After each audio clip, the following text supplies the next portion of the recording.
getting a taxi in Tallinn was a real trouble on peak hours. So we have a pretty small city and we had 35 different taxi companies. So the fleet was really distributed between very small call centers, and you could easily spend half an hour, 1 hour just calling and even not getting the car sometimes.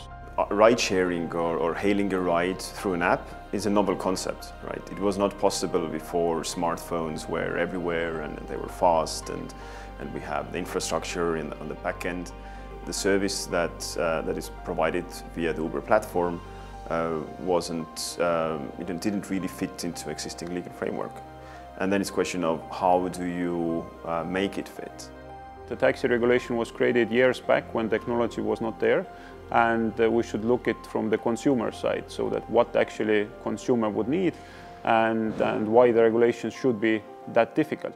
We had to go through all the traditional regulations we had for traditional taxi service. And then we realized that during the last years, the recent years, we had been regulating it more and more strictly. And then we started debating, and it was over a 2-year process in the parliament, different versions, lots of stakeholder meetings, and in the end we found a pretty good compromise.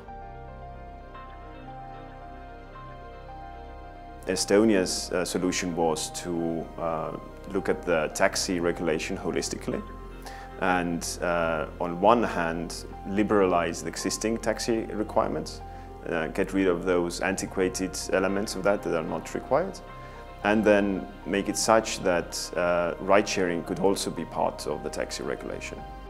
And then it happened that taxi driver license requirements were made much more easier. All the exams were dropped and only the background check was agreed. It's an online application. It takes up to 7 days and it costs 38 euros. So that's quite affordable and reasonable.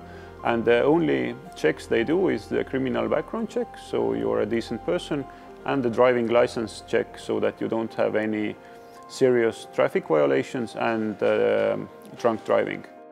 So those taxis that are only providing service through the means of information technology, so they cannot do street hailing, for instance, but that also means that they do not need to have taxi markings.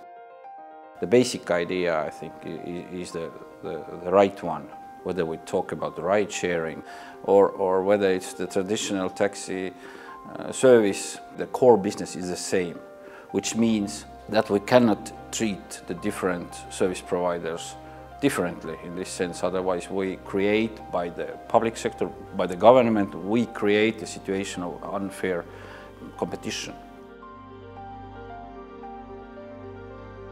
I think in legislation everything is okay, but probably it's the other services that could develop as well, supporting the growth of sharing economy. And then I'm talking about insurance. So probably there could be a on-demand insurances. There is only 2 statuses. If you buy car insurance, it's either a regular car or a taxi car. But the problem is that taxi insurance is about 3 to 5 times more expensive than regular cars, and it makes sense to buy that if you actually work. You do many rides a month. But if you are a hobby driver, you want to do 10 or 20 or 50 rides a month, then the barrier is quite high. So you need to do, I think, at least 50 rides to make even the insurance fee. I think all the parties and parts have to make compromises to somehow participate in the market, because in Estonia, I guess that the sector understood by the end of the day that it's not a competition between taxis and platforms. It's a competition between on-demand services, including platforms and taxis, and the ownership of the cars.